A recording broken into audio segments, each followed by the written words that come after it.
So good evening, everyone, and welcome to the HLF Online, a monthly meeting where the Hyderabad Literary Festival hosts writers and various people from the literary world to be in conversation with our own core members. So I'm delighted today to welcome our writers in focus, Shankar and Preeti Sahai, whose book Chandausi Junction is going to be the focus of today's conversation. So Shankar and Preeti Sahai are partners in crime as well as in literary fiction. And they are the authors of what I'm sure is going to be a delightful book of short stories. Shankar Sahai has over 30 years of experience in education, training, as well as in the corporate world. He's been a career counselor and a mentor. And he has been writing across genres, actually, and conducting webinars, in areas of his interest. And Preeti Sahai is a Spanish and English teacher. And just before we came online, we've been finding out a little bit about her struggles and her joys in the teaching world. Like Shankar, she also is a multifaceted person. They have varied interests. They write across genres, as I mentioned. And this book, Chandausi Junction, is a collection of short stories that you will hear more about in the conversation. But it seems to be a little bit of nostalgia, a little bit of reminiscing, but what the world was like before the internet took it over. And in conversation with them is Giridhar Rao, who some of you may find a familiar face.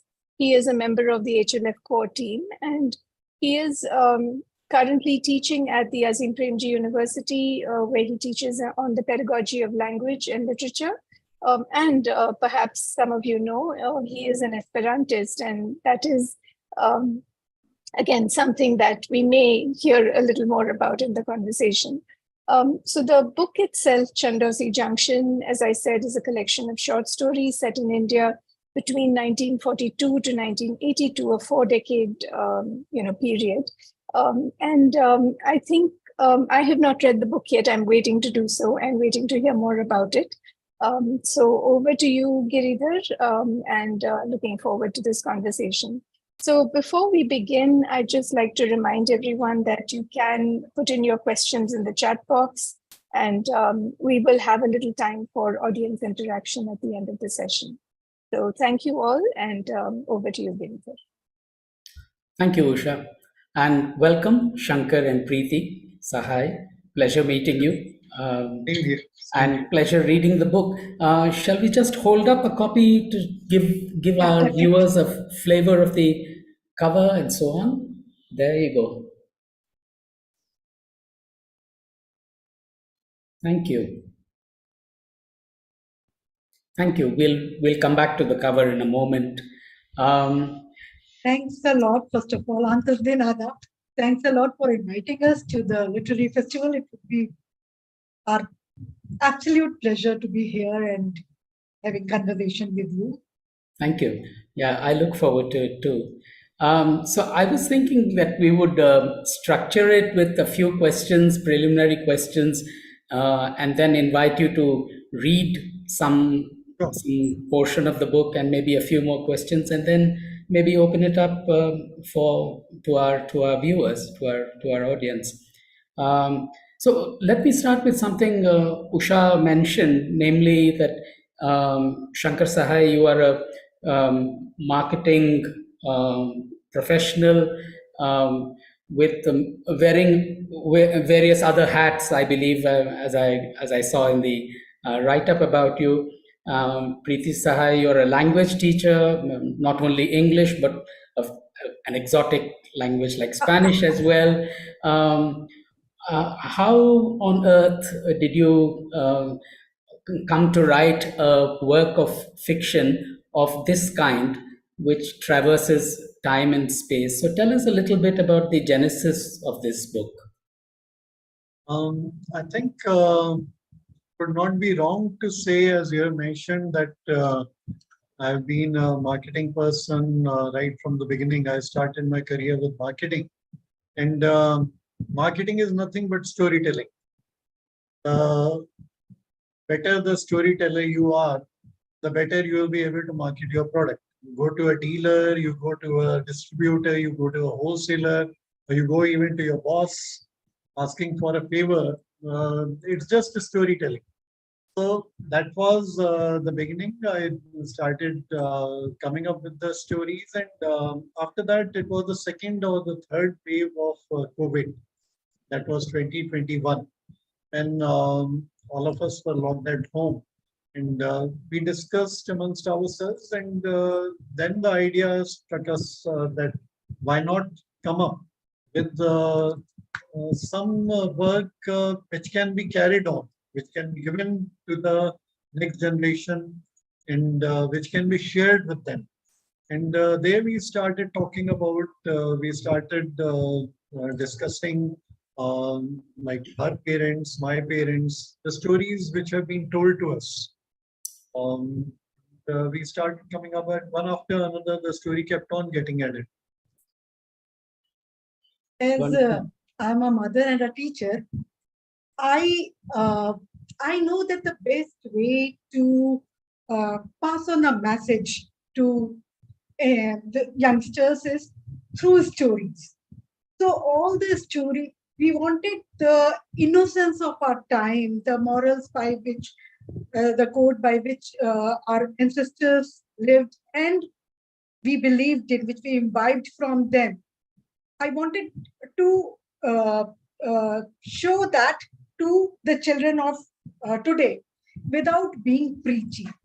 So that's the reason we thought of writing story and opening a window of that word to the present generation. And of course, it's a nostalgic ride for the elders, and not like me, because I still don't consider me to be an elder.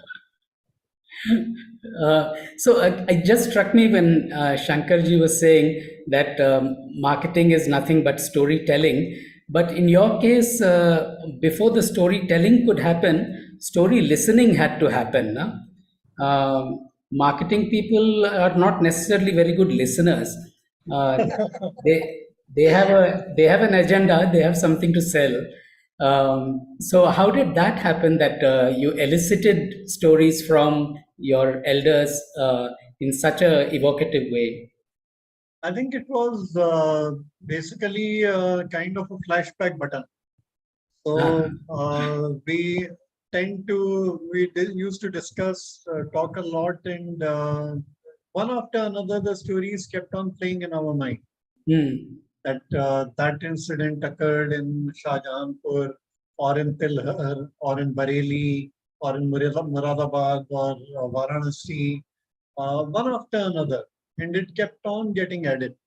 So, of course, you are right in saying that marketing people are not very good listeners. I fully agree with that. But at the same point of time, quite possible it's the elephant's memory, you can say, which gives the kind of the foundation to all these stories. Because one keeps on, I'm sure we would all agree that human being always remembers the good time that one have seen. And someone was telling me, friend of mine, he said that good old days. So my reply was, "Ki aaj kya bure din hai yaar?" So I always say I don't believe in the philosophy of good old days. At the same point of time, today is also good. Yesterday was also good. Let's talk about the good things in life today as well as yesterday, and live with that. So these were collected from the elders, or were they memories that you already had, or was it a combination of the two? So all these stories which we have written out, both of us, we have, like, I have grown up in Uttar Pradesh. Shankar also had spent a lot of time in Uttar Pradesh while he was growing up. So all these things were happening nearby. It's like we have relived our childhood memories through this book. And the innocence of that time, the many, all these things are, in case if you have read through these books, you would find that similar incidents would have happened to someone known to you also. It's Yeah. quite, there was nothing to remember, and we hadn't forgotten anything. You hadn't These were forgotten. memories. Shankar, you wanted to add something? What I was saying was reminded me of a very interesting incident. One of the stories, I'm sure since you have read the book, there's a story by the name of Vapsi. And that's actually all the stories which are there. They are based on real instances. They have been told to us by our parents, and some of them we were lucky enough to experience ourselves. So that story, Vapsi, it's about a person in the 60s, 70s. And that was the time when going abroad was a big thing. So this person leaves his hometown, goes over there, studies, and is working there happily, and it's the love of his family and nation which brings him back. And after that, what happens, I leave it for the would-be readers to go through it. So one of my neighbors, she read that she read the book, and she told me, she said that हम लोग लखनऊ में रहते थे, और my mother used to tell me that in Kanpur there was a person with whom this incident occurred. Oh. And immediately after that, it changed his life. Oh. So it is like we have heard about it because it happened in our family, but another person who's not related to our family has overheard it from someone else, kind of a word of mouth. So that actually, those kinds of feedbacks, it has been I would say it has been a very fulfilling experience. That you get a feedback that, okay, it's not something like an alien story or something out of this world. People can relate to what we have written. So before I go further, I should tell the audience that this is a slim book, 149 pages of stories, 25 such stories set in 25 different places, and organized as Usha was saying, between 1942 and 1982, and arranged chronologically as well. So the first event, first story, first anecdote appears in Champaran 1942, and the last in Bijnor in 1982. So there is a North Indian focus of the story, very much a part of the world that they have lived in. But the themes, as Shankar and Preeti were just saying, are in many ways universal, right? I mean, they have happened to other people, and people relate to them, and so on. So I was thinking about that aspect, that people relating to it. In the family itself, when people read these stories, what were their reactions like? Did they suddenly say, yes, you have remembered it exactly as it happened? Or how did they respond to it? It was I'll mention two instances. One was my elder son was, when the book got released on 1st of October 2021, my elder son was in Mumbai. He was studying. So I informed everyone on the WhatsApp group, family group, and brothers, sisters, everyone. So he got the news, and he said that, excuse me. Yes, sure. Please carry on. So this incident Shankar would tell, but one of the, like, when this book was read by a very close relative of us, she wrote very beautifully that this book is a treasure for her to give to her grandchildren, so they could understand the times in which she lived, and sort of like her thinking. There is naturally there's a gap in the ideology of the grandkids and the grandmom. So and many stories bring that out. Yeah. So this book helped the grandkids to understand from where the ideology of grandmom is coming. And it sort of bridged the gap. So she said that it is a bridge between me and my grandkids, and we both love reading it. And that is something which I found really heart touching. Yes, I can imagine. Do That you want to was the quickly? second instant. The one I was saying was my elder son Daksh. He wrote back immediately. He said that, "Wow, that's wonderful. I placed the order." So I gave a call to him. I said that what was the need? You would have come here anyway. You will be coming for Diwali. You would have got it from us. We would have got the author copy. And his reply was, "Papa, मेरे mummy papa ने book लिखी है. I have to be the first person to order it. Nobody else can order it earlier than me." That was one. That was just one instant. And of course, the second one Preeti has already mentioned. So those two we can remember. And the other is also, like it is also mentioned in the book. My sister-in-law was was reading one of the story to her grandkid, and she said कि this all seems like fairy tale. आप मुझे कुछ ऐसी story बताओ जो realistic हो. So that fairy tale nature, that is what Usha was also hinting at. And in one of the stories, for example, there are children's games mentioned in the story Lou, that during the very hot season, the children play at home, inside the home, thanks to their aunt. And they play all kinds of games which are completely forgotten now and would be unimaginable. And as the story ends, you mention in a brief paragraph afterwards that when some decades later this was narrated to a young child in the family, she said, "Tell me something believable, na?" Yeah. How can you imagine that I will believe that you could enjoy life without TV or without a tablet and so on? So that is one theme that runs through the short stories, right? Through the anecdotes of a world where people made do, lived happily, not just made do, lived happily with less. Yeah.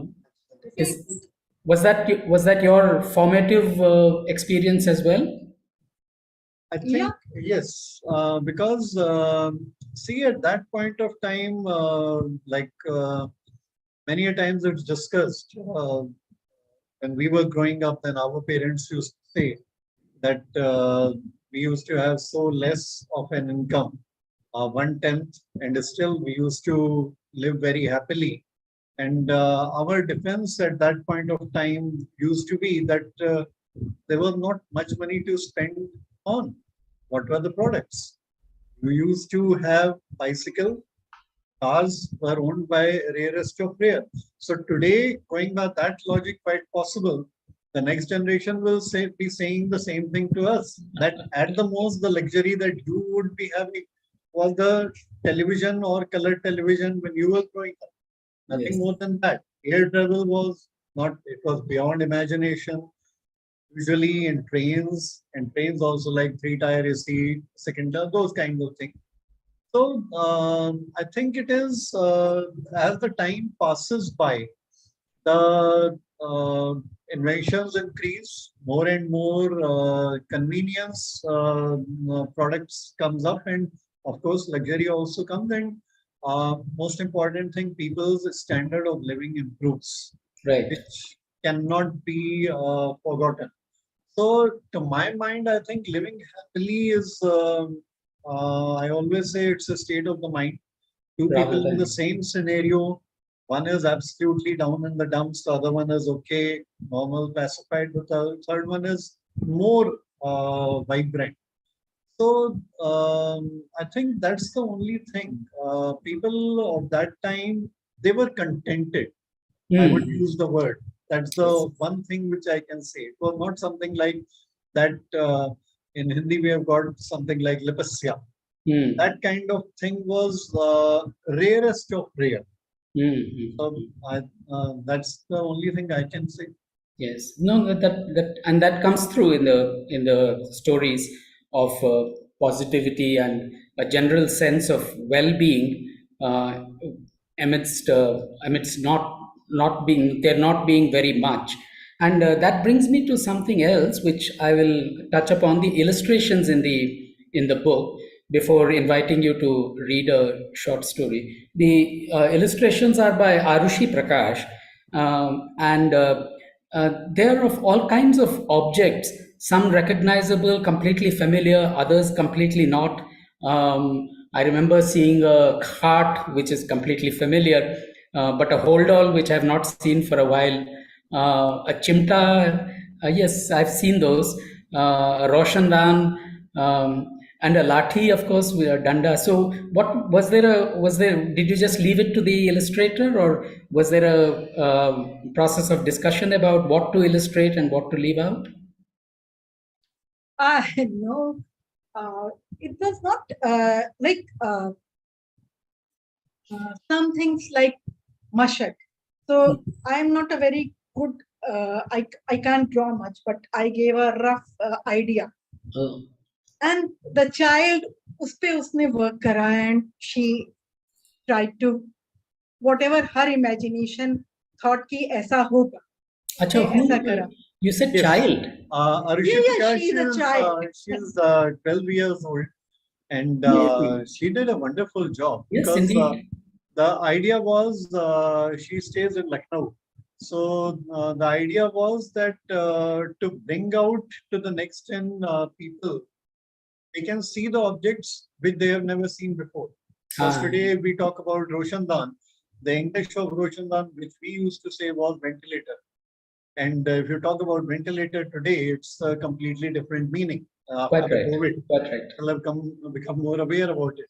Quite So right. those kinds of things like Angithi, she has never seen exactly.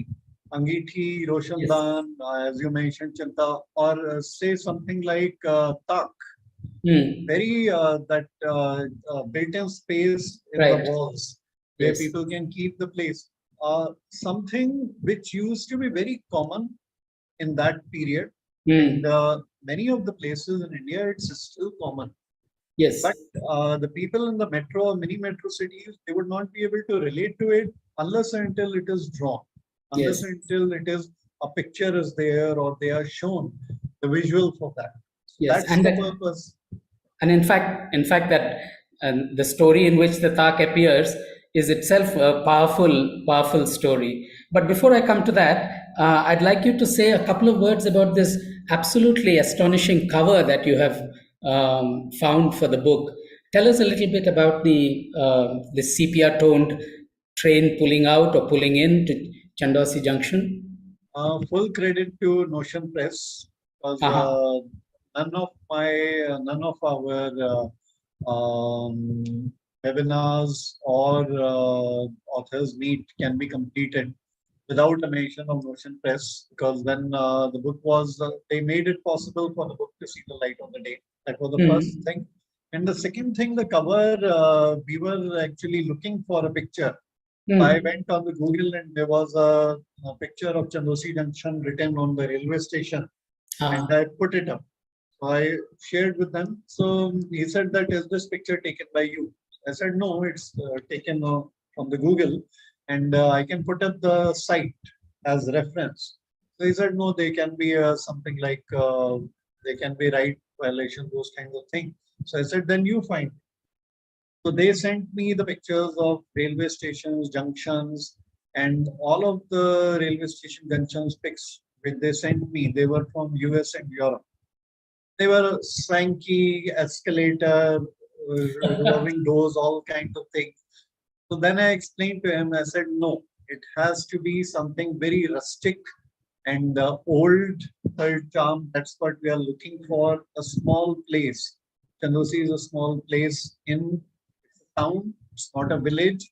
So there may be some facilities, maybe a steam engine, those kind of things. So I explained to the person, and then they came up with this cover. And of course, as you rightly mentioned, the cover is very popular. Like, yes, as you were saying, for this book. yes, as Shankar was saying this is what people pull out in the bookshop because the cover is so attractive. Yes, indeed, absolutely. Congratulations on a terrific cover. So at this point, I'd like you to read something from the book. Is a few pages? One of you, could you please do that? So I am reading an excerpt from a story by the name of Gayatri.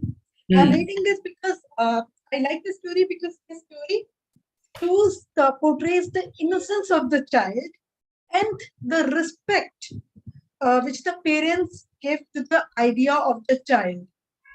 So in the evening, so this is the story about a child see a cow going by and she is weeping, and he asks his father to alleviate the suffering of the cow, and he says he can't be buy the cow. So that's the just beginning of the story. So in the evening, the butcher brought the cow, collected the money, and went away happily. Vaikunt excitedly said, "What should we name her? Let's call her Guy." His parents laughed, and his mother said, "If we call him Guy, then how will it be different from all the other cows? If we had named you Ladka, then how would you have been different from the other boys? So just like you are having an individual name, Vaikunt, the cow should also have her own name." Babu Bhishma Pratap said, "Vaikunt wants the name to be Guy. Let Guy be there in her name. So let's name her Gayatri." Everyone agreed, and since that day, Gayatri became a member of the family. So I like that Babu Bhishma Pratap ने अपने, sorry if I revert back to Hindi at times because I'm more comfortable with that. Well, so long as it's not Spanish, it's okay. बाबू भीष्म प्रताप ने अपने बेटे के भी view को एक तो उन्होंने बहुत अच्छी तरह से एक्सप्लेन किया कि सिर्फ गाय नहीं कह सकते, एक नाम देना चाहिए. उन्होंने कहीं भी बच्चे का मजाक नहीं उड़ाया. They laughed with him, not at him, and they respected his decision also, and they named the guy Gayatri. Guy means cow in Hindi. So I liked the conversation between the parents and the child, and the importance they had given to the views of the child. Mm-hmm. Yeah, but this was a really short excerpt. I hope the next one will be longer. I was thinking also that the word guy, for example, no, sorry, I was thinking of that. The tone of this is one of love, affection, and a safe space for the child, right? And so on. But those are not the only kinds of stories in the book. Some of the stories are surprisingly disturbing. I was thinking of Batwara, of course, obviously as an example.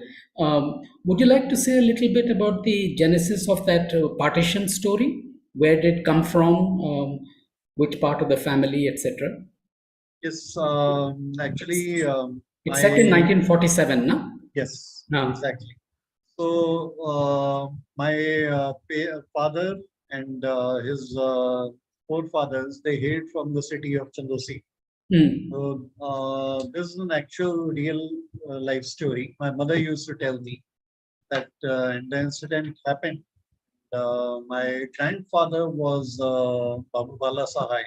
He was a respected person from Chandausi, one of the very influential persons, as has been mentioned in the story, and he took upon him the responsibility. He said that they were of another religion and the riots were going on.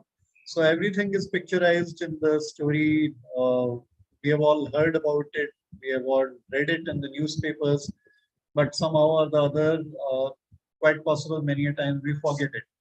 So the idea behind this story was my mother narrated this incident to me when I was around 20 years old.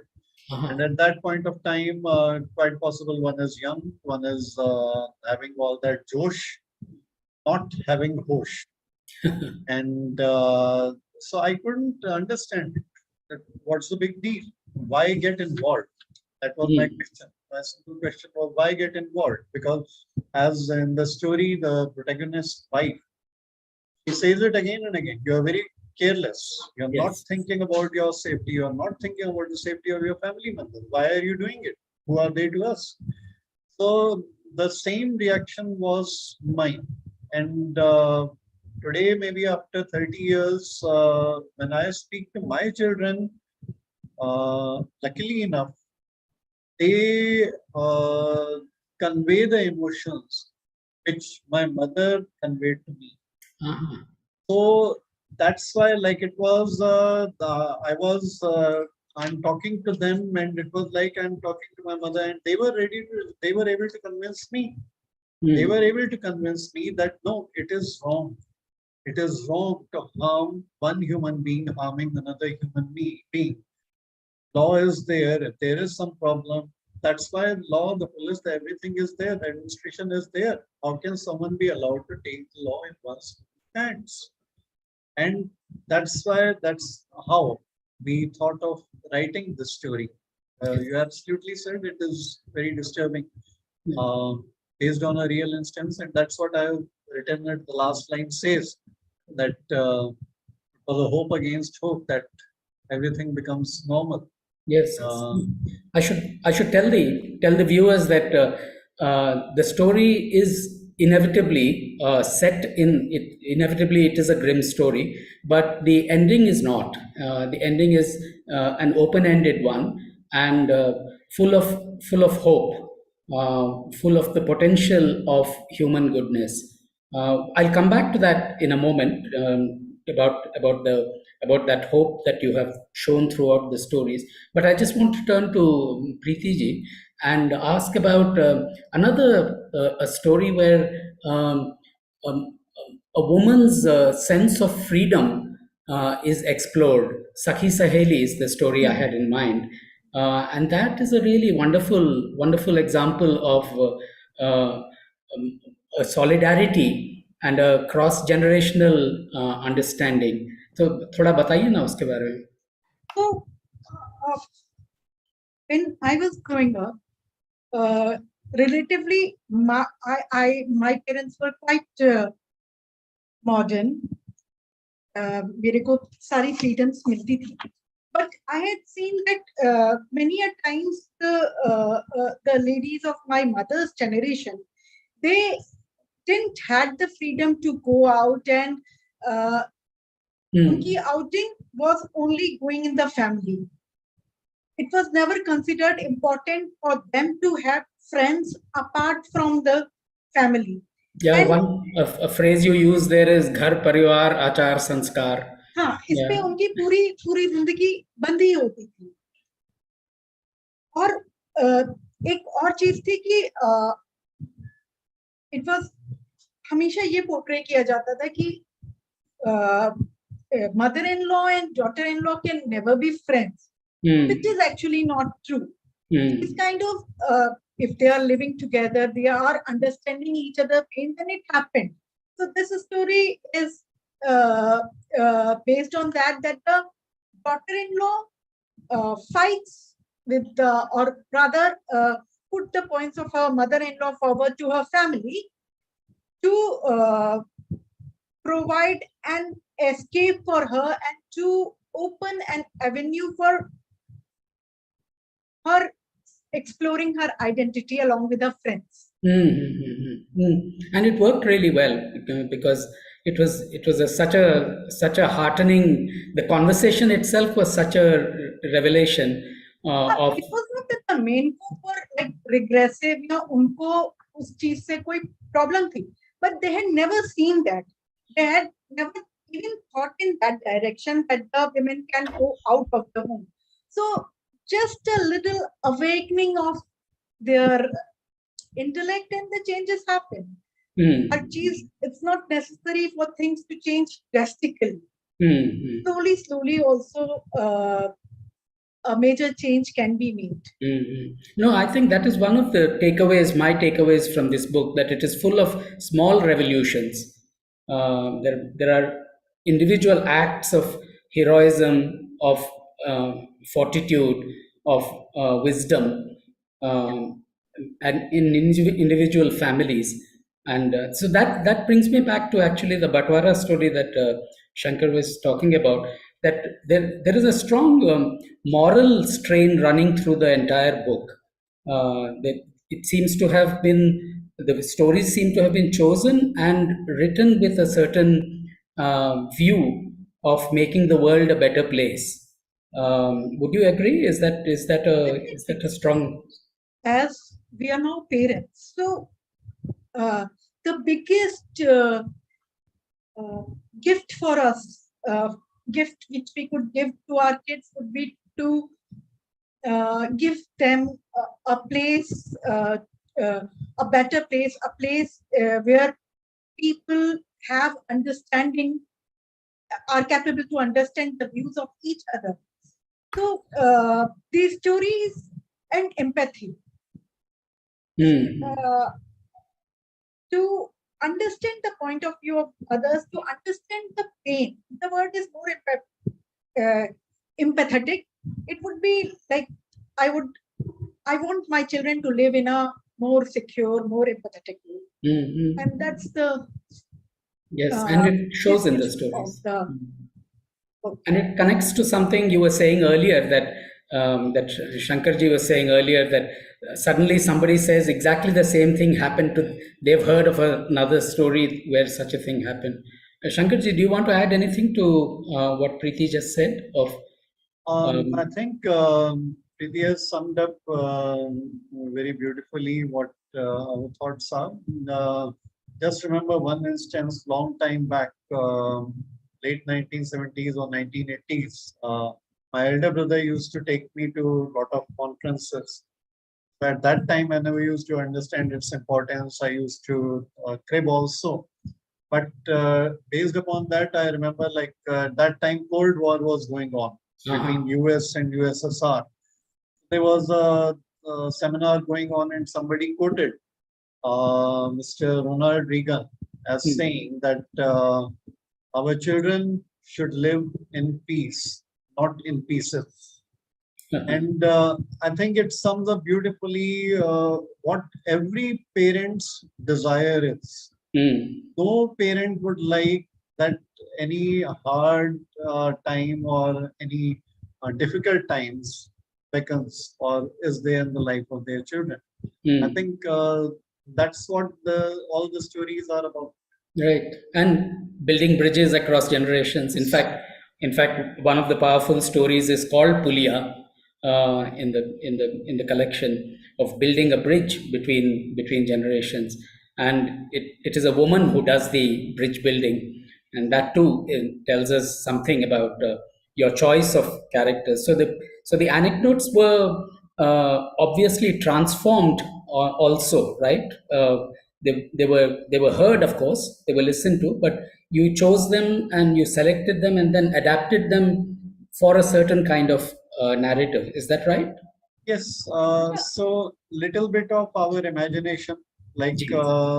you know about a story, you have heard about a story, and after that you put in that this is how the conversation would have taken place between the father and son, and this is what the mother would have said.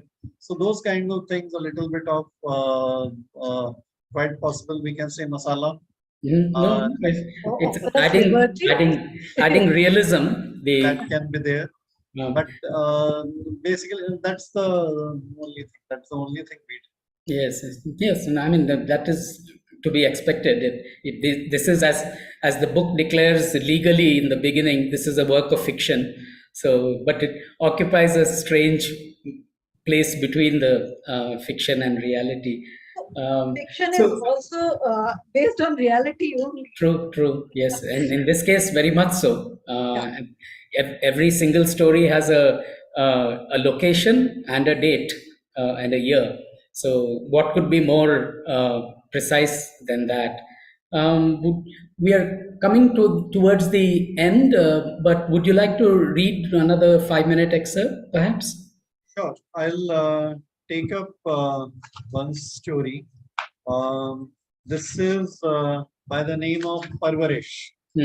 So we all know Parvarish means upbringing. So, the background is that there's a family of 4 in Allahabad, husband, wife, and their 2 kids, 2 boys. One is in both are in class. One is in class 9th, another one in class 11th, and both of them are nature-wise absolutely opposite to each other. The elder one is calm, composed, understanding. Younger one is a little bit more of a rebel. So they've come home after watching a movie, very popular movie of that time, Kabhi Kabhi. And I have also mentioned the name of Lakshmi Talkies in Allahabad because I saw it in one of the Twitter. There was a mention around 3-4 years back. Somebody has mentioned that I can't believe Lakshmi Talkies is closed down. It's been demolished because we grew up watching pictures at that place. So taking for that, it's kind of to that person who wrote that comment, and full credit to him for remembering. So that's there, and in the night, as always happens, both of them, they are about to sleep and they are discussing, both the brothers, both the siblings. So this is how it starts. Beside being a Wednesday, while having their dinner with their parents, they watched Chitrahar. So people of that era would be knowing what Chitrahar was. Then both the brothers went to their room where they studied for some time, set their bags for the next day's school, and then lied down on their beds. Hey bhai, who was your favorite actor in the movie? Asked Pranav. Pranav is the younger one. Bachchan, of course, replied Karan, the elder one. He's a good actor, yaar, Pranav said. But in this movie, he played the role of a Khadus guy. I didn't like him. I loved Shashi Kapoor, yaar. A Baap should be like him. Total bindas. That's only in films. Karan laughed and spoke. I don't know. Pranav looked at the ceiling and said, but one thing is for sure. I would like to be a father who's more like Shashi Kapoor rather than like Amitabh Bachchan. A man with whom his wife and children can share anything and everything under the sun and even beyond. A person with whom at least his family members should not think as to what to say and what not to say. Karan looked at his brother and smiled. Then, remembering something, he said, Acha, are you planning to take science in class 11th? Have you gone mad? Retorted Pranav. I see you toiling so hard with science, and if you still think I will take science, then you have lost your marbles. Then why didn't you tell that to Papa? Inquired Karan. I am in class 9. Still 18 months to go for filling up the form of class 11. Why should I increase my father's BP and spoil the home's atmosphere by telling him that his younger son will break the age-old family practice of giving only doctors and engineers to this world? Replied Pranav. That means you will go against Papa's wishes? Karan gave his head the support of his elbow and asked in a shocked tone. Pranav looked at his brother and said with a mischievous smile, Catherine Hepburn says, if you obey all the rules, you'll miss all the fun. And life must have some or the other element of fun. Otherwise, it becomes very boring. Tell that to a person like our father who has toiled hard his entire life, said Karan. That's around one page that sets the tone between both the brothers, and both are they're very good.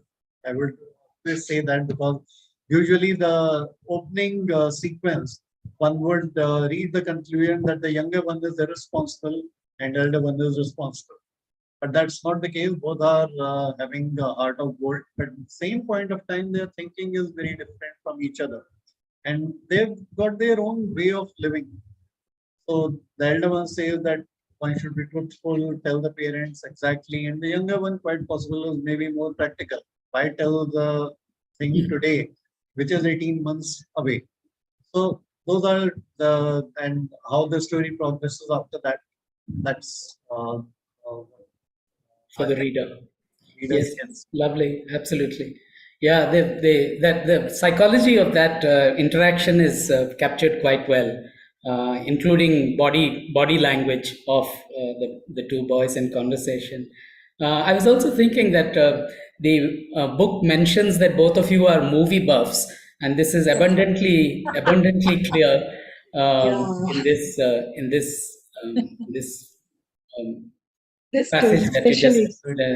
passage that you read, and of course, Bachchan and even Nasiruddin Shah figure in that last much more with a surprise twist in it. So yeah, I remember that the one that is that ends the book, the story that ends the book, the Viva. Viva. That is one of the longest stories in the book, is it not? Yes, And it is because, I think somebody, in fact, gave me the feedback also. Some said that it looked something like "Hum Aapke Hain Kaun." The story kept on going on and on and on, and it was just looking like a movie reel which has been put. So, but frankly speaking, like that was one story we couldn't think where to cut short because it has to start with a particular background of the boys, of the girls, and we wanted to tell the next gen kids as to how the marriages used to get fixed at that time because no matrimonial services, shadi.com or anything else, newspapers. That was the common mode. yes, And true. of course, newspapers and the biggest thing people were they wanted to check the credentials. So we've got something like in the end, the person, as we say, the ladki wala, they send the person to the groom's office to find out as to what he is with a stable job and all. And the person uses the term "tohi viman." So someone who has come to see. So those kind of things, it was very They were very common, common. very common at that time. That's and in fact, the kids still marvel. Many of the kids, I'm sure, would marvel that how marriages would be so successful. And how could one even think? As even in the story, the girl thinks that is it like my entire life is being decided just upon 15-20 minutes of interaction with another guy. It's a gamble. It's At a the end gamble. of I so, think that sense of gamble was quite clear generally in life, that there was quite a lot of uncertainty, and yet there was a lot of also templates that people knew how what kind of template would work. And I get the sense that you are now seeing that those templates no longer work in the same way, and so a book like this then gives you a sense of how useful those templates were, how effective they were as ways of thinking about what my future will look like based on the basis of 10 minutes of interaction. Those were templates for that time. Hmm. Now it's entirely different. It's like every time has its own manner to progress. So they may not work now, or they may, I can't say. But time mein हाँ work करते थे. Yes, that's true. जी बोलिए. We were like the kids. वो हमारे बच्चों के लिए specially imagine करना थोड़ा सा मुश्किल हो जाता है. But yeah. So I see Usha on the screen. So I have one last question before we invite her back, or the mic goes back to her, which is that as you mentioned, you read out from a story called Parvarish, And as you began reading, you said the upbringing, and in brackets, as it were. And that's the case with many of the titles. They're all Hindustani words, often with an English equivalent underneath. It strikes me that a book such as this, is really ripe for translation, is it not? So, are you thinking of a Hindi translation, for example? Yes, we are. In fact, very soon we expect that the Hindi translation of this should come out. Because as you are saying that we have received that feedback from a lot of readers. They said wonderful book. The feedbacks were very good. At the same point of time, they also said that in case it's translated into Hindi, then it will be able to reach a whole lot of more people. And a whole lot of people who will identify with the milieu even more, I suppose. Certainly. Yes, yes. So I wish that happens soon. I wish you all the best. Thank you very Thank you. much. Thanks a So, lot. Thanks can a I lot. now back to the studio, as they say? Yes, thank you. Thank you so much for that conversation. And I'm just waiting to read the book because it sounds like not only is it, of course, something I would relate to, given the fact that I lived through at least the second half of that period. But also, I think books are not necessarily meant to give lessons, but they're meant to give us pictures of how things could be or how things were. So in that sense, I'm really looking forward to it.